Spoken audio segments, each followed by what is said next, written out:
Si je te dis liberté, mouvement, stabilité intérieure, est-ce que ça te parle? Bonjour et bienvenue à toi dans cette vidéo. Aujourd'hui, je t'invite à explorer l'année 2026 à travers la numérologie et plus précisément à travers le numéroscope Vitalité du chemin de vie 5. Alors, si tu ne connais pas ton chemin de vie, ne t'inquiète pas, je t'ai mis dans le descriptif de la vidéo tout le calcul pour le découvrir. Donc, si tu es chemin de vie 5, eh bien, écoute ça. Alors, toi, tu es quelqu'un qui incarne une énergie, je dirais, de liberté, une énergie de mouvement, une énergie de changement et d'expérimentation. Tu es quelqu'un souvent qui est animé par le besoin de découvrir, par le besoin de ressentir, d'évoluer, de ne pas te sentir enfermé dans une routine ou bien dans une, je dirais, une forme trop rigide. Donc ton énergie, elle est plutôt mobile, elle est plutôt, je dirais, adaptable, elle est curieuse aussi et souvent, très vivante. Mais voilà, cette énergie, lorsqu'elle n'est pas suffisamment bien ancrée, eh bien, peut devenir instable. Et c'est exactement ce que l'année 2026 vient te montrer.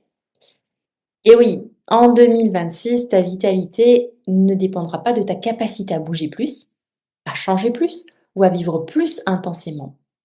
Elle va dépendre de ta capacité à t'ancrer sans te sentir limité. Alors, on va essayer de comprendre tout ça. Qu'est-ce que ça veut dire s'ancrer sans se sentir limité? Eh bien, je dirais que l'énergie de 2026 agit pour toi qui est en chemin de vie 5 comme une sorte de ralentisseur conscient.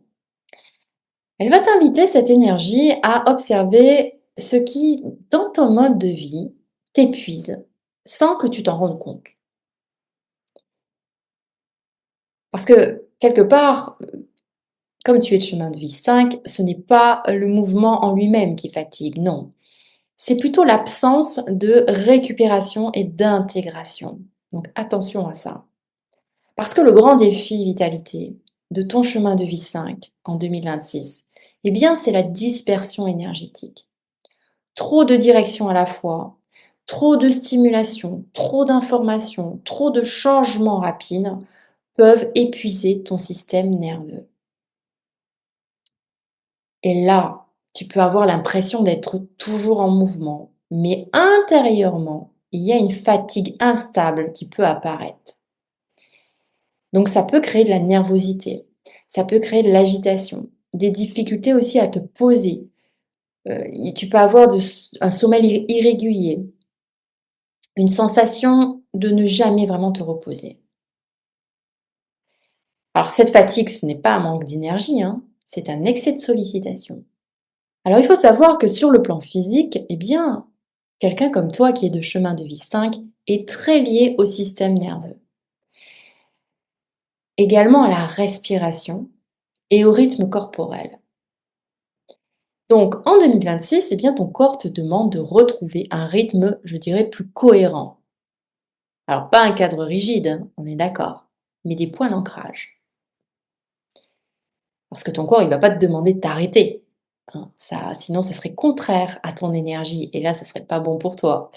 Non, il va te demander de faire des pauses conscientes. Parce que ce qui te régénère profondément cette année, ce sont les moments où tu ralentis volontairement. Peut-être ça pourrait être respirer plus lentement, marcher peut-être sans forcément avoir un objectif précis, t'éloigner aussi des écrans, respecter un rythme de sommeil plus stable. Et c'est là que l'ancrage se manifeste et c'est là que l'ancrage devient une clé de survie énergétique. Alors bien sûr, la vitalité de ton chemin de vie, hein, 5, en 2026 ne se joue pas uniquement sur le plan physique. Elle se joue aussi sur un plan plus émotionnel. Parce que tu es quelqu'un qui a souvent appris à avancer, à t'adapter, à rebondir, parfois sans prendre le temps de ressentir pleinement ce que tu traverses. Et donc en 2026, les émotions qui ne sont pas intégrées peuvent se traduire par une agitation intérieure, une espèce de irritabilité ou une fatigue diffuse. Donc ton corps, lui, ce qu'il t'invite à faire, c'est de ralentir pour que justement tu puisses ressentir ces émotions. Alors, attention, hein, ressentir, ça ne veut pas dire t'enfermer dans l'émotion, pas du tout. Ressentir, c'est laisser l'énergie circuler au lieu de la fuir. Et mentalement, en 2026, euh, eh bien, je dirais qu'on va t'inviter à calmer le flux constant des pensées et des envies. Parce que, tu le sais, ton esprit, il est rapide, il est curieux, il est toujours en alerte. Mais cette année, trop de stimulation mentale peut devenir épuisante. Et il faut savoir que ta vitalité mentale, eh bien, elle augmente lorsque tu acceptes de ne pas tout expérimenter en même temps.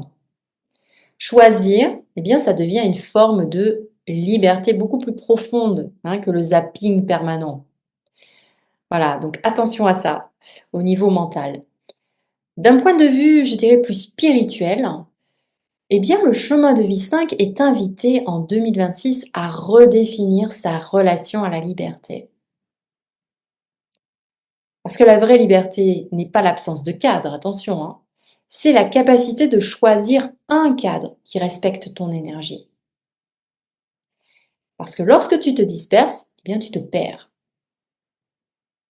Et lorsque tu vas t'ancrer, eh bien là, tu te retrouves. Donc en 2026, toi, tu vas te recharger profondément lorsque tu vas, par exemple, créer des routines légères mais régulières. Respecter ton rythme nerveux. T'autoriser des temps de calme, sans stimulation. Ou aussi quand tu vas faire moins, mais avec plus de présence. En fait, cette année, on te demande d'avoir un équilibre subtil entre mouvement et stabilité. Tu n'as pas besoin de te fixer, tu as besoin de te poser par moments. Si ton chemin de vie est 5, eh bien 2026 n'est pas une année pour courir plus vite. Non, c'est une année pour avancer plus consciemment. Et ta vitalité ne dépend pas de ta liberté extérieure, mais de ta capacité à habiter pleinement ton corps et ton rythme. Parce que quand tu t'ancres, eh bien ton énergie devient plus stable. Et quand tu ralentis, eh bien ta clarté revient. Alors, si ce que je viens de te partager résonne en toi, eh bien, c'est peut-être que ton agitation, ta fatigue ou ton instabilité énergétique ont des racines parfois bien plus profondes. Parce que certaines dispersions peuvent être liées, par exemple, à des mémoires karmiques ou à des blessures transgénérationnelles, ou bien à des schémas inconscients autour de la fuite, de l'insécurité ou de la peur de l'enfermement, surtout quand on est chemin de vie 5.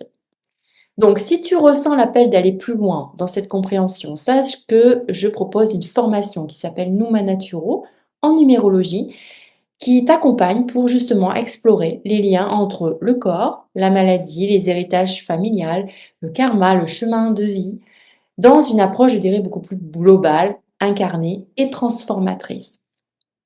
Et si tu ressens, bien sûr, le besoin d'un espace collectif pour apprendre à t'ancrer, pour déposer aussi et libérer en douceur certaines croyances limitantes, certains poids émotionnels, eh bien, moi, je te propose le cercle de Nouma. C'est un espace de guérison et de conscience où l'on travaille ensemble, c'est collectif, hein, sur des mémoires qui sont invisibles, qui impactent discrètement. De toute façon, tous les liens sont en description, hein, je t'ai tout mis. Voilà. Donc, résumons un petit peu. En 3 points, on pourrait dire que, au niveau conclusion, par rapport à cette notion de vitalité, pour que tu sois en forme durant cette année 2026, toi qui es de chemin de vie 5, eh bien, dans ces cas-là, 3 conseils importants, retiens bien ça. Prends soin de ton rythme, ça c'est hyper important.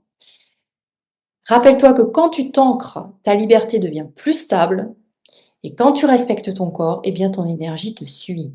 OK? Voilà, eh bien écoute, je n'ai plus qu'à te souhaiter une très très belle année 2026. Sache qu'en 2026, je vais continuer à te mettre des tas d'infos par rapport à ton chemin de vie de façon régulière. Donc n'hésite pas à t'abonner, n'hésite pas à partager, à liker si tu as aimé cette vidéo. Et je te dis à très bientôt. Ciao!